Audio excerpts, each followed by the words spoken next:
It was a Slushie attack. I know. And of course, it happened in Florida.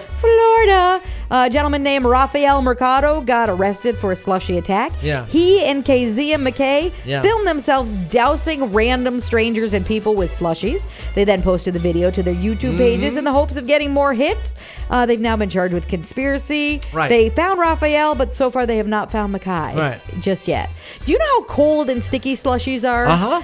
And to randomly have that just poured on you? Oh, yeah. Woo! No, thank you. Now, if you and your sweetheart, your fiance, love beer, and all the friends coming to your wedding also love beer, this is a great idea. Yeah.